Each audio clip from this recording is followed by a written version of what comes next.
अस्सलाम वालेकुम dear viewers, week by week pregnancy की इस सीरीज़ में हम 34 वीक्स में पहुंच चुके हैं। तो इस हफ्ते हम जानेंगे कि आपके बॉडी में क्या चेंजेस आनी है, आपके बेबी का क्या साइज़ है, आपने अपना ख्याल किस तरीके से रखना है और टू बी डैडी ने आपका ख्याल किस तरह रखना है। इस हफ्ते से आपका वज़न तेज़ी से बढ़ रहा है, आपकी बच्चेदानी की लेंथ भी तेज़ी से बढ़ रही है, जो कि आपको नाव से 5.5 से 6.5 इंच तक महसूस होगी। अब ये है कि जो बच्चे के इर्द गिर्द का जो पानी है, जिसे हम एमनियोटिक फ्लूइड कहते हैं, इस वीक में उसका लेवल ठीक ज़्यादा की ही तरफ रहता है ताकि बच्चा इजीली मूव कर सके। 34 टू 36 वीक्स, इन 2 हफ्तों में जो एमनियोटिक फ्लूइड का लेवल है वो एक अच्छा लेवल होता है, लेकिन 36 वीक्स के बाद ये लेवल कम होना शुरू हो जाता है क्योंकि बच्चा बड़ा होना शुरू हो जाता है, बच्चे को मूवमेंट के लिए स्पेस चाहिए होती है। इसीलिए 36 के बाद अक्सर ब्लड फ्लो भी कम हो जाता है और एमनियोटिक फ्लूइड का लेवल भी कम होना शुरू हो जाता है। बास टाइम ये भी देखने में आया है कि इस वीक के बाद जो है ना, आपकी जो नाफ है वो अचानक उल्टी हो जाती है और उल्टी होने के साथ साथ वो सेंसिटिव भी हो जाती है। इवन अगर आपकी शर्ट का कपड़ा भी उसे लगता है तो वो बहुत ही पेनफुल महसूस होता है। इसी वजह से कुछ लोग क्या करते हैं कि बैंडेज या टेप लगा लेते हैं, उससे ये होता है कि उसकी वो सेंसिटिविटी कम हो जाती है। लेकिन इसमें आपको परेशान होने की ज़रूरत नहीं है। डिलीवरी के फ़ौरन बाद ये नाफ खुद ब खुद जो है ना सीधी हो जाएगी और इससे कोई ऐसा फ़र्क नहीं पड़ता। इसी वीक में आपने ये देखा है कि आपके चेहरा, हाथ, पैर, इसमें सूजन आना शुरू हो गई, कभी आपके सर में दर्द होना शुरू हो गया, कभी कमर में दर्द होना शुरू हो गया। तो ये एक नॉर्मल है, इसमें परेशान होने की ज़रूरत नहीं। आपके बच्चे का जो साइज़ है वो साइज़ 17 इंच हो गया है। अब यहीं पे लंबाई फ्रीज़ हो जाएगी और जो वेट है वो माशाल्लाह से 2.25 किलो हो गया है।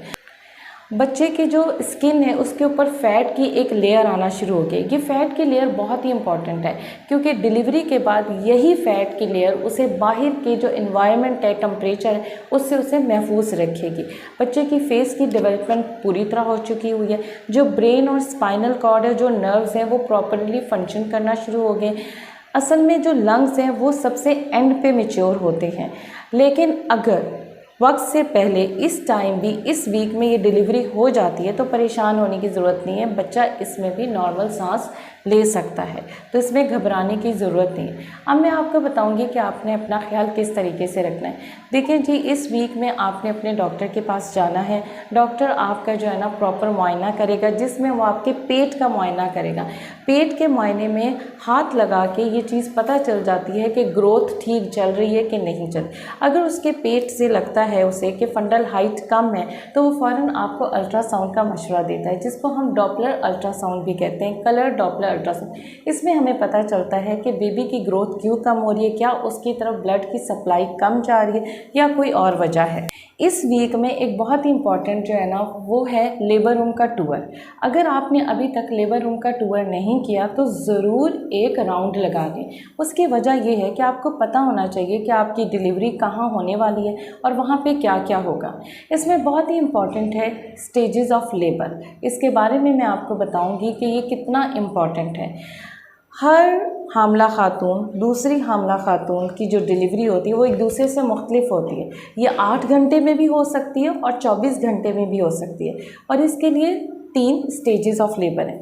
फर्स्ट स्टेज ये होती है कि जिसको हम एक्टिव लेबर कहते हैं, यानी जब ट्रू लेबर पेन शुरू होती हैं वहाँ से लेके बच्चेदानी का पूरा मुंह खुलने तक उसको स्टेज 1 कहते हैं और इसका भी टाइम ड्यूरेशन काफ़ी ज़्यादा भी हो सकता है, कम भी हो सकता है, लेकिन 8 से 12 घंटे तक होता है। अगर पहला बच्चा है तो 12 घंटे तक भी जा सकता है और अगर दूसरा है तो 8 घंटे तक भी जा सकता है। स्टेज 2 होता है बच्चेदानी का पूरा मुंह खुलने से बच्चे की डिलीवरी तक और ये जो है ना आधे घंटे से लेकर 1 घंटे तक हो सकता है। इसी तरीके से जो स्टेज 3 है वो है बेबी की डिलीवरी के बाद आवर के डिलीवर होने तक, इसको स्टेज 3 कहते हैं और ये 5 मिनट से 30 मिनट तक होती है। इसके बाद जो इम्पॉर्टेंट स्टेज है उसको कहते हैं आफ्टर डिलीवरी। आफ्टर बेबी की डिलीवरी के बाद हम पेशेंट को 1 घंटे के लिए लेबर रूम में रखते हैं, जिसमें हम उसकी ब्लीडिंग को चेक करते हैं कि कहीं खून का बहाव ज़्यादा तो नहीं हो गया, कहीं वो पेशेंट पीपीएच में तो नहीं चला गया। तो ये आपकी डिलीवरी का टोटल प्रोसेस है और इसी स्टेज में ये डिवाइडेड है। अब इस वीक में एक बहुत ही इम्पॉर्टेंट है, वो है हीमोग्लोबिन।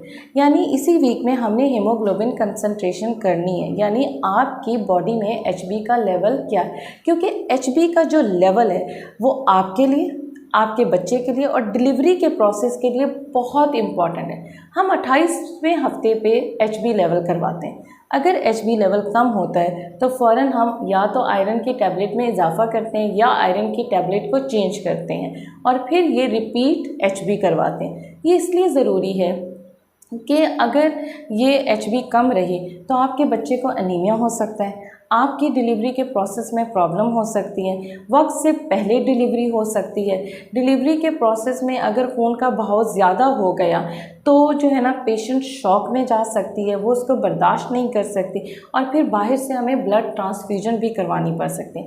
इसीलिए एचबी का करवाना बहुत ज़रूरी है, जो कि 10 से ज़्यादा होना चाहिए, 10 ग्राम पर डेसीलीटर से ज़्यादा होना चाहिए। बाज़ टाइम ऐसा होता है कि हम लगातार पेशेंट को आयरन की टैबलेट्स दे रहे होते हैं लेकिन फिर भी उसकी एचबी इंक्रीज़ नहीं होती, तो फिर हमें इंजेक्शंस देने देते हैं जिसे हम वीनोफर्स कहते हैं, सलाइन के थ्रू, आईवी के थ्रू दिया जाता है कैलकुलेट करके। इसीलिए एचबी का लेवल बॉडी में बरकरार रखना बहुत ही ज़रूरी है। एचबी नॉर्मल पाया जाता है हरी सब्जियों में, स्प्राउट्स में, ड्राई नट्स वगैरह में।